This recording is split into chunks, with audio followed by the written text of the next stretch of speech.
Hi guys! Welcome to Mom Shikon's Daily Habits and welcome to my vlog. Another day, another vlog. See you guys!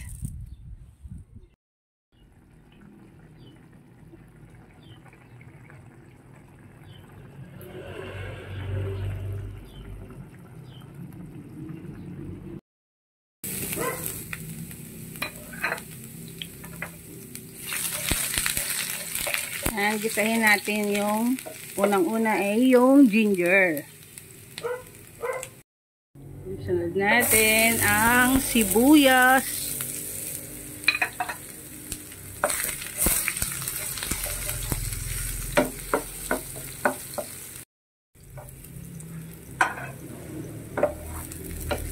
Yan, inad na rin natin yung garlic.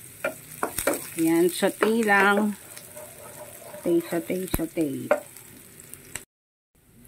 Lagay tayo ng kamatis.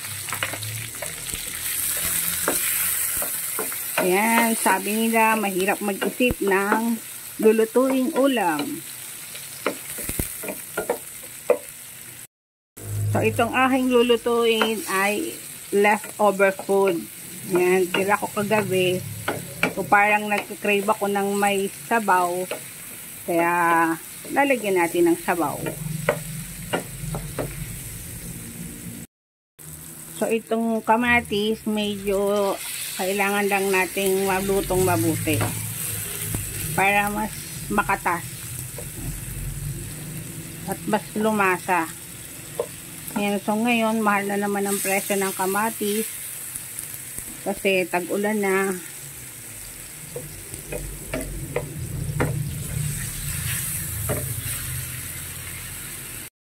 So, ayan, okay na yung kamatis, kaya ilalagay na natin yung ating main ingredient. So, ito yung leftover food ko kagabi. Malaki pa pala itong slice na ito. So, ayan po ay lechon manok. So, para maiba, at maano natin to, ayan, naisipan kong lagyan ng sabaw. Nagluluto na rin ako nito yung sinigang na lechon, yung pork lechon. So dito, kung pwede yung pork lechon, so pwede rin sa manok. So gusto ko yung sinigang na may smoky flavor. So kaya gamit natin tong natira nating manok, lechon manok kagabi.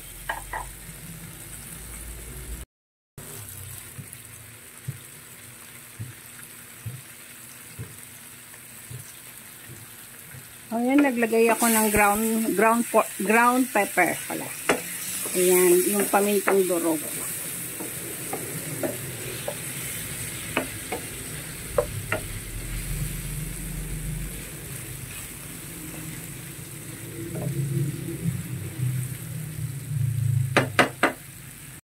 After, lalagyan natin ng isang timbang tubig. Ay, charot. Isang malaking baso ng tubig. 1 cup.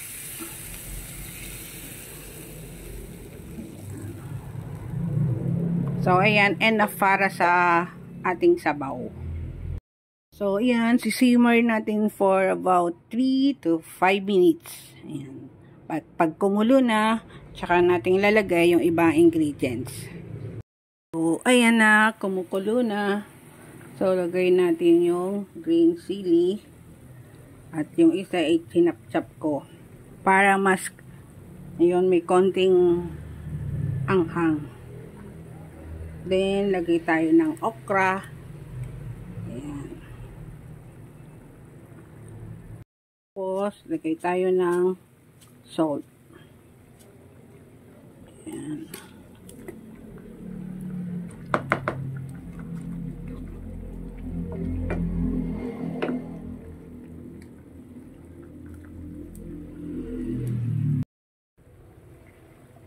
And then, ilagay na natin yung mustasa leaves.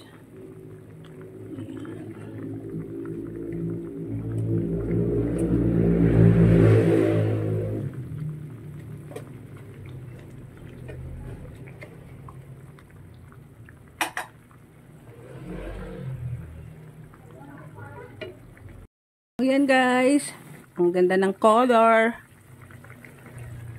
Ilagay natin ng, ayan, yung nor sampalok.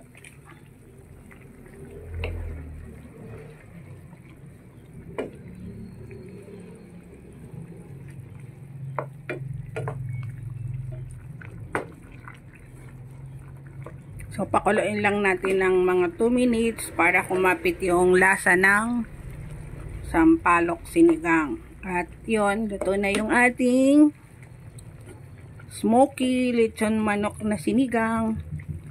Ang sinigang na lechon manok. Ayan. Tikman natin tong ating niluto kung ano ang lasa. Pero sure na masarap. Tamang-tama sa weather na may ulan-ulan. Ayan guys, luto na yung ating sinigang na lechon manok.